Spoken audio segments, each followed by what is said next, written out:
மதுரையில் 69 மாமன்ற உறுப்பினர்களும் இருக்கிற இந்த மாநகராட்சியில் ஒரு மேயரே 5 மாதங்களாக இல்லாமல் ஒரு மாநகராட்சி இருக்குதுன்னா வரலாற்றிலே மதுரை மாநகராட்சி தான் தேர்தல் நடத்தப்பட்டு. மாமன்ற உறுப்பினர் இருக்காங்க, ஆனால் மண்டல தலைவர் இல்லை. மாமன்ற உறுப்பினர் இருக்காங்க, ஆனால் நிலைக்குழு தலைவர் இல்லை.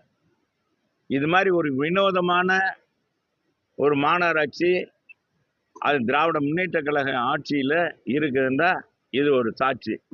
அது மட்டுமல்ல, உயர் நீதிமன்றத்தால் மதுரை மாநகராட்சியில் 200 கோடி ஊழல் செய்யப்பட்டது, 200 கோடிக்கு மேல் ஊழல் நடந்திருக்கிறது என்பதை கண்டறிவதற்காக நாங்கள் வழக்கு தொடுத்து அதன் அடிப்படையில் மாண்புமிகு நீதி அரசர்கள் அது உண்மை நிலையை அறிந்து உடனடியாக தென்மண்டல ஐஜி தலைமையில் ஒரு குழு அமைத்தார்கள். அந்த குழுவானது கள ஆய்வு பண்ணது.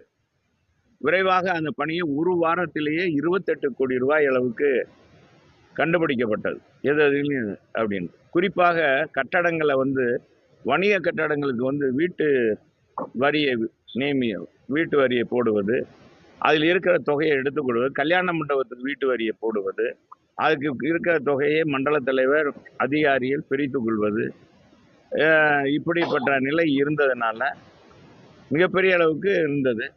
ஏறத்தாழ 3,50,000 கட்டடங்கள் மதுரை மாநகராட்சியில் இருக்குது எல்கைக்குள்.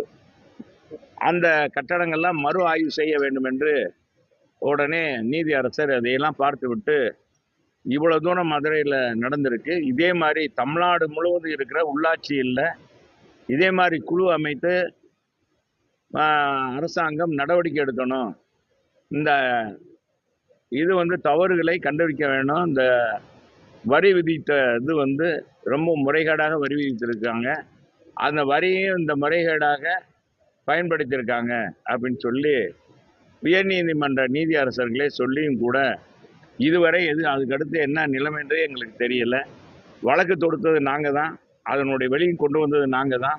எங்கள் மாமன்ற உறுப்பினர் 1 வருஷமாக போராடி தான் அதில் உண்மை நிலை இருந்ததனால் முன்னால் இருந்த ஆணையாளர் இதை காவல்துறை மாநகராட்சி காவல்துறை காவல் ஆணையாளரிடம் கொடுத்து நடவடிக்கை எடுக்கணும்னு சொன்னார். அவரும் ஏறத்தாழ ஒரு 5 மாதம் போட்டுட்டு அப்புறம் நாங்கள் ஆர்ப்பாட்டம் போராட்டம் பண்ண பிறகு அப்புறமேலு தான் நடவடிக்கை எடுத்தாங்க.